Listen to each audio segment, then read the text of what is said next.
So this is chapters 9 and 10 of The Hen Who Wouldn't Give Up, and we'll find out if Hilda ever manages to get a family of her own. Chapter 9 is called Hilda is Really Brave. Next morning, Hilda ran away. She did not really run away, not for good that is. She intended to come back again when she had hatched out her family. It was just that she thought it might be a good idea to get out of Mrs. Biddick's way for a while. She thought that she might have more chance of keeping her eggs if she laid them away from the farm altogether. By milking time, Hilda was far across the fields, out of sight of the farm. This time she must find a really good place for her nest. She squeezed under gates and hedges and inspected every ditch. Hilda knew exactly what she wanted.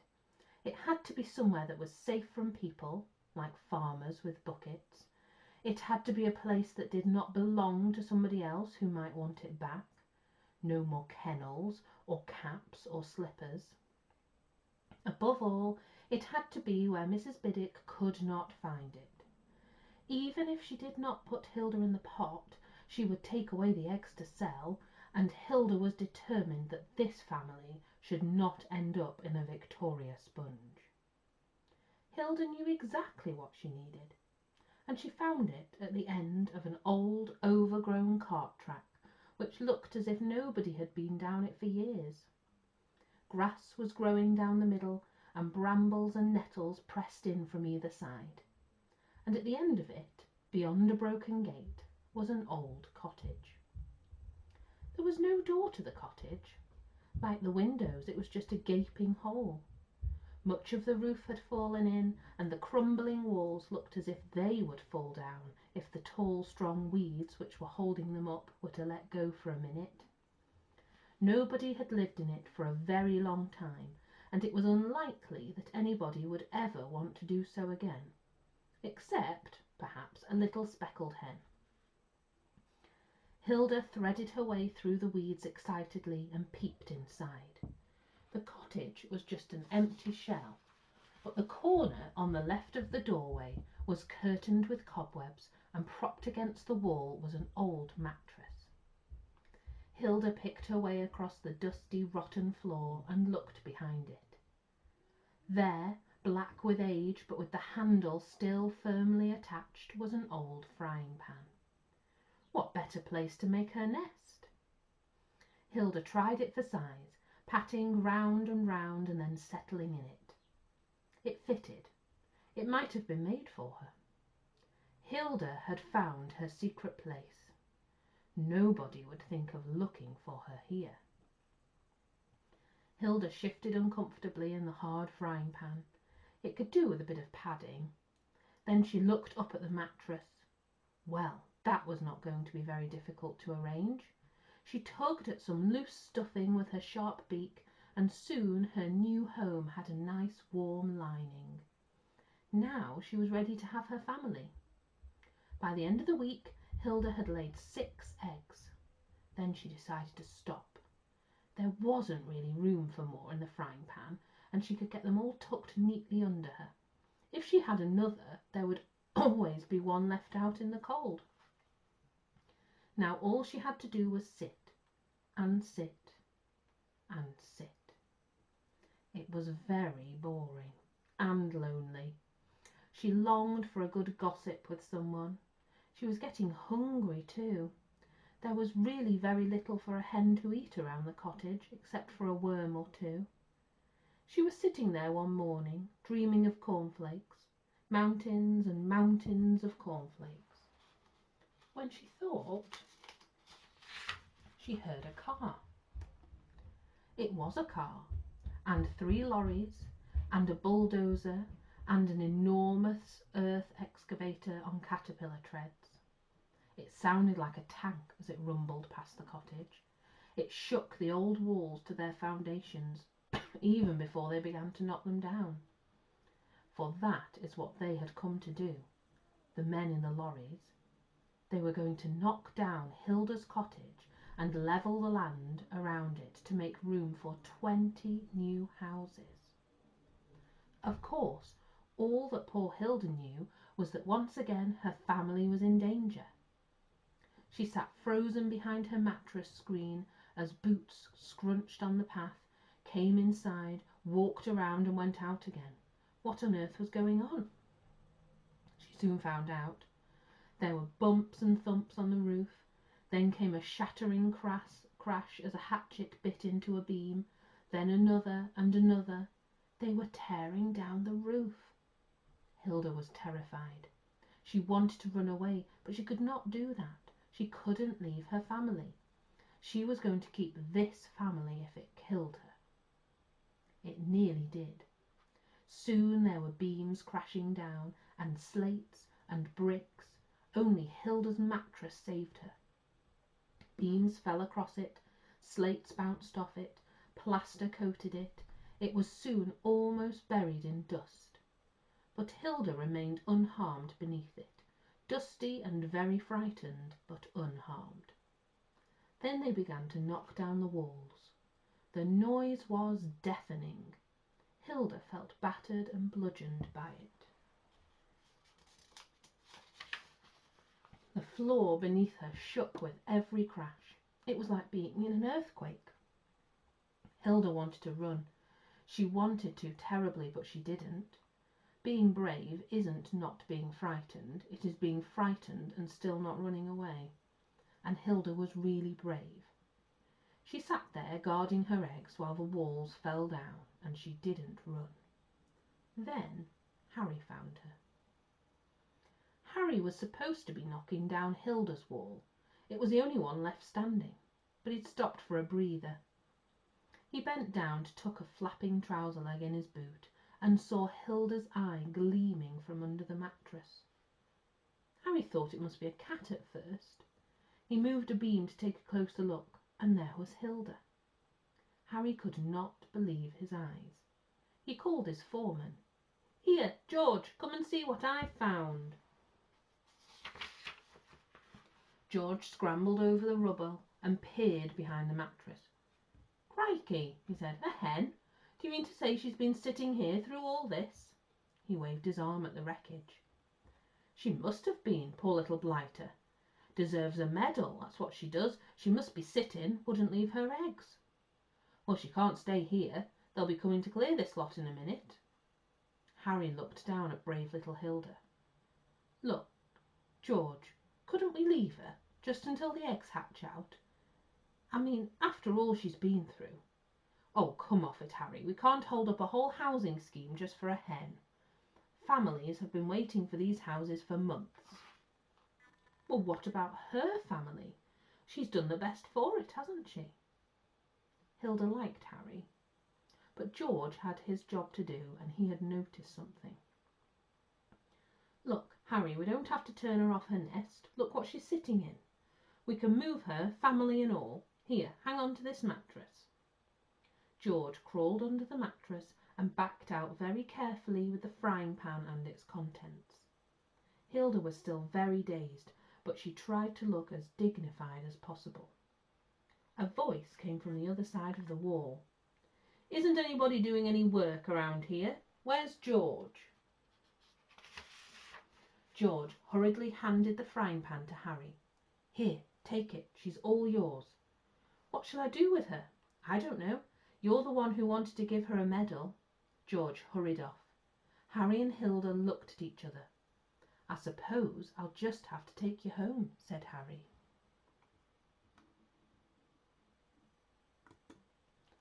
Chapter 10. Hilda's Family. Harry felt pretty silly carrying the frying pan across the building site, and his friends did laugh. But this was nothing to what Harry's landlady had to say when he got Hilda home. "You're not bringing that fowl in here. Just think what she'll do to my clean carpets." "But she's sitting," poor Harry pleaded. "She's going to have a family." "Not in here she isn't. You know the rules. No pets allowed." "I could put newspaper down," Harry said, "and she could stay in my room." "No," said the landlady. So Harry and the frying pan and Hilda went down the main street of Little Dollop in search of a home. Whom should they meet but Miss Smith? She was just coming out of the village shop, and she was surprised to see Hilda approaching in a frying pan. "Hello, Miss Hen, hitchhiking again?" Harry beamed at Miss Smith. "You know her, miss? You know who she belongs to?" "Yes, she comes from Biddick's farm." "Hilda and I are old friends, aren't we, Hilda?" Hilda clucked in her throat. Miss Smith looked at Harry. "The Biddicks have been looking for her everywhere. Where did you find her?" Harry explained about the building site. "Deserves a medal, she does," he finished. "I think she would most probably prefer some cornflakes," said Miss Smith. Hilda brightened considerably. "I had better take her home with me. I shall be seeing Mr. Biddick in the morning when he comes with the milk."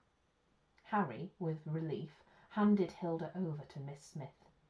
"I hope Mr. Biddick will let her keep the eggs," he said. "She deserves to after sticking by them like that." "I hope so too," said Miss Smith. "I shall do my best to persuade him." So Hilda went home with Miss Smith to cornflakes and safety and peace. Before they settled down for the night, Miss Smith left the back door open ajar for a few minutes, in case Hilda should feel like stretching her legs. Hilda was longing for a good scratch, but she wasn't very sure about leaving her eggs. She had not quite forgiven Miss Smith for the Victoria sponge. However, Miss Smith promised to look after them very carefully. So Hilda popped over the back step and scratched around the little yard. She shook the last of the dust from her feathers before returning to her family. And before she went to sleep, Miss Smith had a long think about Hilda. When Mr. Biddick came with the milk the next morning, Miss Smith asked him in and told him all about Hilda's terrible time in the ruined cottage. "You will let her hatch the eggs now, won't you, Mr. Biddick?" she pleaded. Mr. Biddick rubbed his chin. "Well, I don't know about that. You see, she's a good little layer, our Hilda, and we can't really afford to let her take time off to rear chicks. They stop laying, you see. That's the trouble." Miss Smith made up her mind. "Mr. Biddick, would you consider lending Hilda to me for a while?" "Lend Hilda to you, Miss Smith? Whatever for?" "Well, we are just learning about frog spawn and birds' eggs in our nature class at school. Now, if I could rent Hilda for a few weeks, I could give the children a live lesson." "Much better than me trying to draw it on the blackboard." "You mean you want to take Hilda to school, Miss Smith?" "Why not? I'm sure Hilda won't mind if it means she can keep her family. It seems to me to be an excellent plan."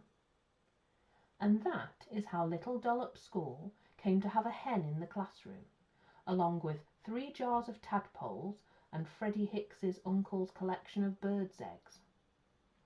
Hilda occupied the place of honour in the hole under Miss Smith's desk in front of the class.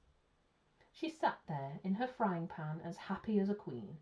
Sitting is a boring and lonely business. This was much more fun. The children thought so too. Hilda became a sort of new girl. They took her out into the playground with them in break, and shared their elevenses with her. She didn't care for aniseed balls, but popcorn was a different matter. They brought her little presents of worms and Rice Krispies. They tiptoed about and tried not to shout or bang their desk lids so as to not startle her. They had never been so quiet. Miss Smith felt that there was a lot to be said for having a hen in the class. And somehow all the lessons seemed to centre around Hilda. They drew pictures of her for art. They wrote a composition called The Hen Who Came to School for English. They counted eggs in arithmetic. They sang Please Little Hen and Naughty Little Henny Penny in the singing lesson. At story time, Miss Smith told them about some of Hilda's adventures.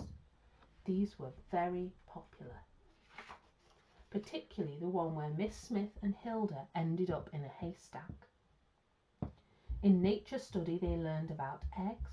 They learned how the baby chick starts as a tiny speck in the egg and grows for 21 days until it is strong enough to break its way out into the world. And they all looked at Hilda and wondered when her little chicks would begin to break their way out. One morning, when the class was working very quietly, making models of Hilda, of course, in plasticine, a little boy in the front row put his hand up. "Sure I can hear tapping, miss." Now this was not unusual. At least a dozen times during the week someone had been sure he or she could hear tapping. But this time, when Miss Smith put her ear to the frying pan, she could hear it. She looked up excitedly and spoke to the class.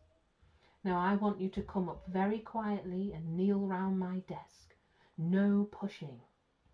The children came up like little mice and settled around the frying pan. Hilda was surprised but pleased to see them. She was completely used to them now. "Hilda," Miss Smith said, "I think your family is coming. May we have a look?" Well, of course Hilda wanted to have a look too, so she raised herself gently off the eggs and stepped back from the frying pan.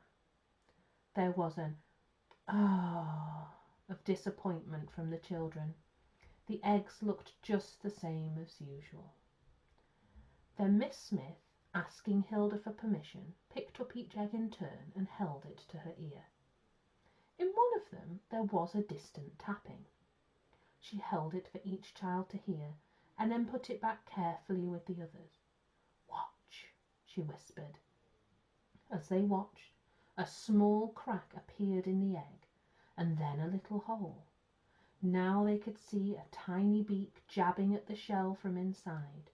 The hole got bigger and bigger, and at last a little damp head squeezed through.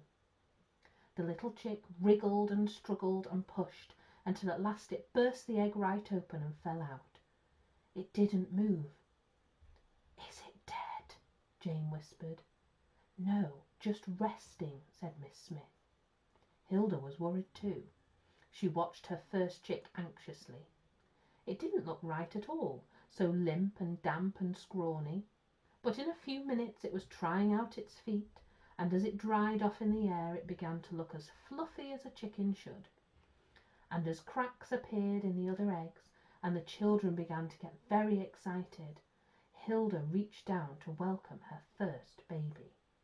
She could not quite believe it until the chick opened its beak and gave its first strong cheep. Then Hilda knew that she had a family of her very own at last. And that's the end of the story.